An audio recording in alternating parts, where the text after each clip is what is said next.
Welcome back to another video, and today I'm back on COD multiplayer.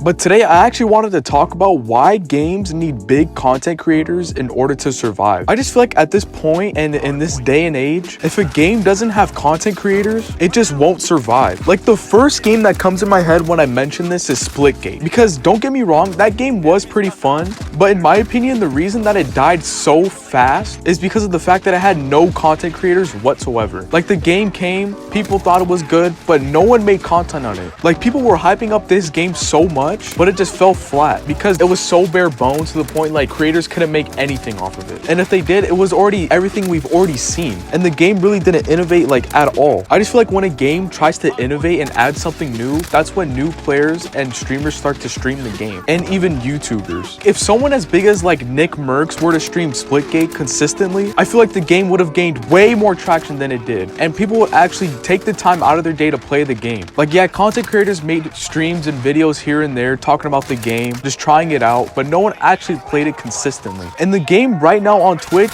is doing horrible. And I see no one uploading this game on YouTube anymore. And because of that, the game just didn't stay alive. Like no one wanted to play it if there was no constant updates or people seeing the game. Because when people see the game and people are actually playing it, it just spreads it to more people, if that makes sense. And for example, Fortnite was literally everywhere, especially during like the first 10 seasons of that game. Every single content creator you could think of, whether it be a Twitch streamer or YouTuber, made content on Fortnite, whether it would be trying to get wins or just doing stupid shit. And that's why Fortnite was so successful, because it allowed content creators to just do whatever they wanted to. They could go for wins and just try hard on streams or YouTube videos, or they could just have fun, mess around with their friends in creative, and even Playground. Oh my god, I totally forgot about that. And when a game like that is constantly adding updates, it just makes it so much easier for content creators to just make content. And when content creators actually make content, that drives way more new players into their games. Like if no one uploaded Fortnite videos and it was the same exact game, I feel like the game would have way less players. Like back in season 1, if people weren't talking about the game and like how cool it was, I feel like Fortnite wouldn't have blown up as it did. And just the concept of skins, like there was so much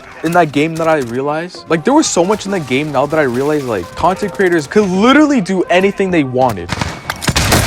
Bro, what the fuck? And every other game after that copied that same exact formula of just adding skins, adding a new battle pass, and just constantly updating their game. Which brings me to Warzone. Like Warzone is a great game, and I feel like it was the next biggest game like after Fortnite. It was cool and innovative because they added a money system into Warzone, and I just feel like that just drew so many content creators into playing that game for such a long time. And a lot of Fortnite streamers just switched to Warzone, which is why Warzone gained so much popularity out of nowhere. And all those players that played Fortnite switched to Warzone as well as those content creators did. And I just feel like content creators just have such a bigger influence than people like give them credit for. I feel like they determine whether a game does good or bad. Like if the biggest Fortnite streamers at the time didn't switch to Warzone and kept playing Fortnite, Warzone wouldn't have blown up as it did, because the word of Warzone wouldn't have spreaded as it would have if content creators didn't make videos and streams on that game. But I feel like in order for people to stream the game has to be good at face value. So it's like kind of like a double-edged sword. But the fact that streamers and YouTubers could take the game to a mainstream level when they're making content on it is why content creators just have such a big influence and big impact on whether a game is good or bad. And once hackers started getting into Warzone, people didn't want to watch that or play the game. So they switched to Apex. And then